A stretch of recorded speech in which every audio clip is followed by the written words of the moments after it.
একজন লোক মানসিকভাবে কতটা বিকারগ্রস্ত হলে এমন নৃশংসভাবে কাউকে হত্যা করতে পারে? না, এই মৃত্যু উপত্যকা আমাদের দেশ না, এভাবে চলতে পারে না। আর কত খুন ঝরলে, আর কত ধর্ষণ, গণধর্ষণ, অন্যায় অপরাধ হলে আপনি বিদ্যমান অবকাঠামোর পরিবর্তন চাইবেন? যে অবকাঠামো তৈরি হয়েছে নিরপরাধ মানুষকে শাস্তি দেওয়ার জন্য, ধনী আর ক্ষমতাসীনরা যাকে নিজেদের মতো করে ব্যবহার করে।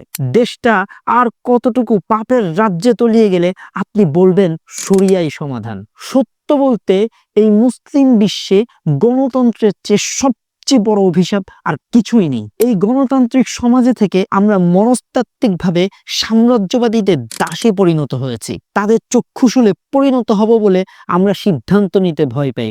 অথচ উচিত তো ছিল যেই চোখ আমাদেরকে হিংস্র দৃষ্টিতে তাকায় সেই চোখ উপড়ে ফেলা, কিন্তু আমরা সেটা পারিনি। এই গণতন্ত্র আমাদেরকে এমন ভাবে বিভক্ত করে রেখেছে যে ধর্মনিরপেক্ষতাবাদী দলগুলো তো বাদই দিলাম, ইসলামপন্থীরাও পর্যন্ত ঐক্যবদ্ধভাবে একটা সিদ্ধান্ত নিতে পারে না। হ্যাঁ, এটাই হলো গণতন্ত্রের অভিশাপ। মনে রাখবেন, ওয়াল্লাহু ইয়ালামু ওয়া আনতুম লা তা'লামুন। আল্লাহ জানেন, আমরা জানি না। আল্লাহ জানেন মানুষের ফিতরাত কি, মানুষের সামগ্রিক চাহিদার ব্যাপারে আমাদের চেয়ে তিনি ভালো জানেন। এজন্যই তো তিনি শরিয়ার মতো মহামূল্যবান নিয়ামত আমাদেরকে দান করেছেন, কিন্তু আমরা সেটার কদর কতটুকু করতে পেরেছি?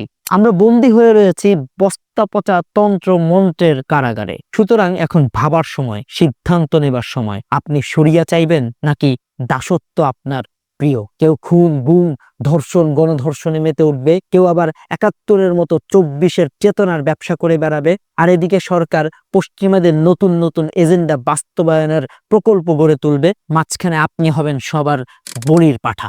সুতরাং ছিঁড়ে ফেলুন দাসত্বের এই শৃঙ্খল, বৃত্তের বাইরে ভাবতে শিখুন, দেখবেন শরিয়াই সমাধান।